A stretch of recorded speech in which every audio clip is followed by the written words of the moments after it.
Salam sejahtera. Ramai orang marah saya kerana saya publish video tentang duit 2.6 bilion yang dikatakan Najib terima dari Arab Saudi. Mereka kata kalau betul lah Najib terima duit ni dari Arab Saudi dan bukan duit curi, maka buktikan. Mereka ni jahil sangat. Jahil dengan undang-undang dan jahil juga dengan Quran. Undang-undang dan juga Quran, kalau kita baca surah An-Nur ayat 4 hingga ayat 13, berkata, sekira kita menuduh seseorang tu, kita kena buktikan tuduhan tersebut. We have to prove our allegation. Jadi yang mereka nak suruh Najib buktikan yang duit itu bukan duit curi tapi duit dari Arab Saudi. Undang-undang mana mereka guna ni? Ayat Quran mana yang mereka guna ni? Tak ada. Common law dan juga Islamic law, kedua-duanya agree, selaras, yang tuduhan perlu dibuktikan oleh yang menuduh, bukan yang tertuduh. Tertuduh needs to do nothing. You, the accuser, must prove the allegation. Jadi janganlah duduk tunjuk sangat kejahilan dengan kata kalau betul lah duit ni bukan duit curi, kalau betul lah duit ni dari Arab Saudi, maka buktikan. It's not Najib's job. Dan kalau Najib nak bukti pun saya tak setuju. Satu lagi. Kalau kita nak bawa masuk duit dari luar negeri, ke England ataupun ke Malaysia, tak kisahlah mana sekalipun, biarlah RM20,000 sekalipun, kita kena declare. Dan kalau duit tu nilai dia tinggi daripada sekian-sekian, kita kena prove source of funds. Ini biasa. Kalau nak bawa masuk duit, kalau nak bawa masuk cash tu lain cerita lah, tapi risiko tinggi lah. Tapi kalau nak transfer dari satu negara ke satu negara, perlu dibukti source of funds. Ini 2.6 bilion dan bukan masuk sekaligus. Dia masuk berperingkat-peringkat. Tapi jumlah masih tinggi. Kadang-kadang kita bawa masuk duit dari luar negara, sini sekali okey, dua kali, kali ketiga, bila dia orang total dalam masa katalah 3 tahun atau masa 4 tahun, jumlah yang kita bawa masuk bernilai sekian-sekian, mereka terus beku akaun kita. They freeze our bank account and they ask us to explain. Dalam masa katalah 3 tahun atau 4 tahun, jumlah sekian-sekian banyak dibawa masuk berperingkat-peringkat, tapi total kesemua katalah 10 transfer, total so much, explain where the money come from. Sementara tu, mereka akan ambil tindakan. Dan they have such a thing called unexplained wealth punya undang-undang, di mana kalau kita tak boleh explain di mana kekayaan kita ni datang, mereka boleh freeze duit tu. Ataupun harta, kalau kita guna duit beli harta. So it's not easy tau. Nak bawa masuk begitu banyak macam 2.6 bilion. Kalau US pun, we are talking about 600-700 million US. Sebelum itu boleh dibuat, perlulah terlebih dahulu kita berbincang dengan bank. Sini pun sama. Kalau kita nak bawa masuk katalah RM1 juta, dan tujuan kita nak beli rumah atau nak beli harta, maka kita kena hubung bank, beritahu bank terlebih dahulu, kita nak bawa masuk sekian-sekian banyak, iaitu RM1 million. Dan bank nak tahu mana datang duit tu. Kita kata duit tu ialah duit saham lah, kita kata. Kita ada saham, kita jual saham. Mereka nak tengok dokumen tau. Dan mereka nak, kalau saham tu handle melalui stockbroker firm dan ada lawyer yang handle dia nak surat dari stockbroker firm dan surat dari lawyer mengesahkan memang saham tu wujud dan jumlah saham tu akan dijual sekian-sekian banyak, walaupun telah dijual sekian-sekian banyak, dan duit tu akan transfer mari sini. You need documents. Sebelum kelulusan boleh diberi, duit tu ditransfer. We're talking about RM1 million. Now we're talking RM2.6 billion. So Macam mana Najib boleh bawa masuk 2.6 bilion ringgit tanpa kelulusan terlebih dahulu? So bermaknanya Najib kena sebelum duit tu dibawa masuk, kena clear dulu dengan bank negara. Kalau duit tu masuk tanpa kelulusan bank negara, terus frozen, akan confiscate. Dan kalau duit tu dibawa masuk bukan sekali, one shot sekaligus, tapi dibawa masuk beberapa kali, berperingkat-peringkat, jumlahnya 2.6 bilion, kecoh. Tanpa kelulusan bank negara. Jadi sekarang ni, bank negara yang perlu jawab. Bukan Najib. Najib bawa masuk 2.6 bilion, 2.6 bilion. Ya, duit tu ialah duit derma. Itu Najib claim duit derma dari Arab Saudi. Tapi, siapa yang lulus? Najib tak boleh buat ni. Kecuali mendapat kelulusan. Yang lulusnya bank negara. Bank negara lah yang explain. Bank negara sepatut yang terangkan macam mana mereka lulus 2.6 bilion dibawa masuk ke Malaysia. Okey, dengan alasan atau dengan sebab duit tu ialah duit derma dan bank negara terpaksa mengikut undang-undang memeriksa dokumen-dokumen terlebih dahulu sebelum memberi kelulusan. So this is not Najib's fault, bawa masuk duit, dan bukan kerja Najib untuk membuktikan. It's bank negara's fault, bank negara's job, tugas dia bank negara untuk menunjukkan yang mereka meluluskan duit itu oleh kerana ada dokumen, ada bukti menunjukkan duit itu datang dari Arab Saudi. So, bank negara diam. Zeti diam. Zeti tak cakap apa benda ni berlaku masa dia. Why she keeping quiet?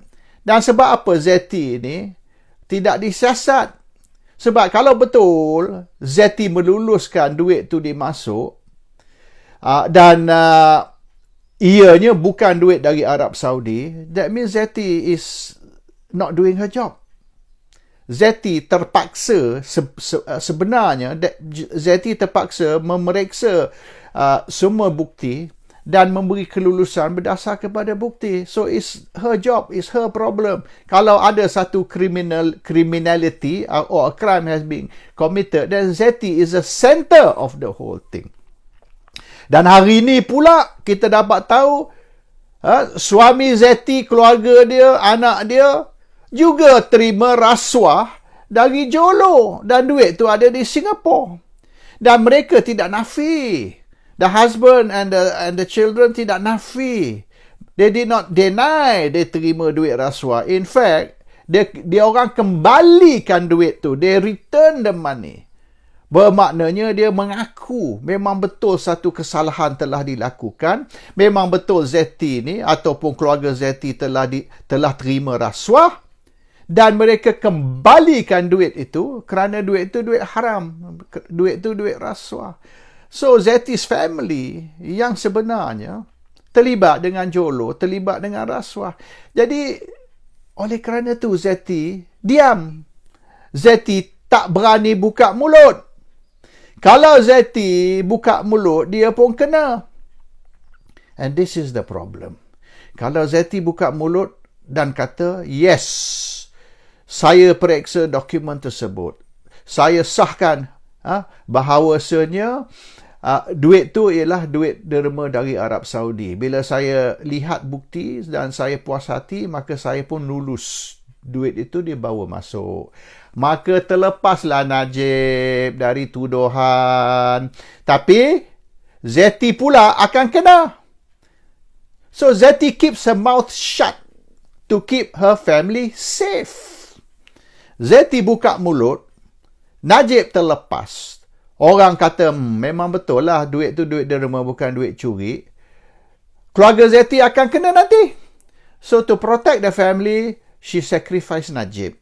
Dia buat diam supaya Najib ni jadi kambing hitam supaya keluarga dia selamat. Sebab Najib menafi duit tu duit curi. Tapi keluarga Zeti tak nafi. Keluarga Zeti mengaku mereka terima duit rasuah. So nak kenakan keluarga Zeti lebih senang daripada nak kenakan Najib. This is the real issue. Jadi orang tanya kenapa saya sokong Najib. Saya tak sokong Najib. Saya hanya tak sokong satu boleh dianggap sebagai satu tindakan tidak adil terhadap Najib. Soalan dia, Najib 2.6 bilion duit curi ke, duit Arab Saudi ke, whatever, you prove it lah. Dan you have to prove it also dengan bertanya kepada Zeti, macam mana Zeti lulus duit ni masuk.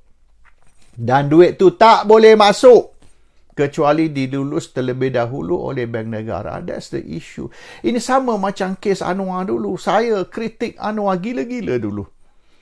Tahun 60-an, saya ni dikenal sebagai anti Anwar. Tapi bila Anwar tahun 99, bukan 98, masa Anwar mula-mula kena tangkap, saya tak kisah. Anwar kena tangkap sodomi, yang sebenarnya dia kena tangkap bukan pasal sodomi, tapi sebab menentang Mahathir. Alasan sodomi saja. Saya tak kisah. Tapi apabila tahun 99 saya ikut perkembangan perbicaraan di mahkamah, dan apabila hakim kata I find Anwar guilty because he cannot prove his innocence, saya terkejut. Bermaknanya Anwar ni didapati bersalah oleh kerana dia tidak mampu membuktikan yang dia tidak bersalah. Undang-undang mana tu? Undang-undang kafir, undang-undang Islam semua doesn't work that way. If you say Anwar is guilty, prove it. Tapi to say Anwar is guilty because he cannot prove his innocent, ini undang-undang pariah. Jadi saya pun selepas tu saya sokong Anwar. I formed the Free Anwar campaign sebab saya kata, you want to jail Anwar, make sure you prove he's guilty. Tapi you jail him because he cannot prove he's innocent, itu semua manipulation. Sama macam kes Najib ni. Okey, Najib bersalah, Najib buat ni, Najib buat tu, buktikanlah. Jangan jadi diorang ni kata, mahkamah sudah pun membuktikan yang Najib guilty. Itu kes SRC. Dia macam Anwar, dia ada dua kes. Dia ada kes salah guna kuasa dan dia ada kes sodomi. Salah guna kuasa tu is under the corruption punya law. Sodomi is under different law. Jadi didapati bersalah di dalam kes corruption dan kata Anwar telah dibukti bersalah. No, Anwar dibukti bersalah on the case corruption, on the case sodomi tidak. Tetapi hakim kata kerana dia tidak berjaya membuktikan yang dia tidak bersalah, maka dia bersalah. It's two different case. Don't confuse the two cases. Anwar's case is dan dia ada 3 kes. Satu lagi kes yang ketiga tu, di mana didapati bersalah tapi Mahathir berjaya mendapatkan pengampunan untuk dia sebagai balasan, sebagai reward kerana membenar Mahathir jadi Perdana Menteri. That's all. Ini ke rasuah. Dia orang rasuah Anwar supaya Anwar sokong Mahathir jadi Perdana Menteri. Jadi dapatlah pengampunan. That's a different issue. Jangan kita confuse 3 kes tu. Sama macam kes Najib, SRC is SRC. Isu 2.6 billion ni, jangan kait dengan SRC. 2.6 billion ni tuduhan dia, duit tu duit curi. Prove it. Apabila berjaya membuktikan yang 2.6 billion yang dibawa masuk tu sah duit curi, maka saya pun akan rest my case lah. Okey lah, so Najib curilah duit tu sebab awak buktikan. Tapi suruh Najib buktikan yang tidak curi, ini satu idea yang orang jahil, and that's the whole problem. Jadi faham, kita tidak semesti menyokong orang tu, tapi kita sokong tindakan yang tidak adil terhadap orang tersebut. Saya pun mungkin saya menentang Israel, tapi saya tidaklah menyokong yang sekolah Israel dibom dan 100 budak-budak yang tak berdosa mati dalam kejadian bom tu. Kalau saya menentang, tidak semesti saya ni pro-Israel, anti-Islam. Jadi orang Melayu ni dia macam tu. Kalau saya tak sokong tindakan bom sekolah, budak-budak Israel mati 100 orang, bermaknanya saya ni pro-Israel, saya anti-Islam. Inilah the mindset minda Melayu ni yang banyak perlu diubah. Salam sejahtera.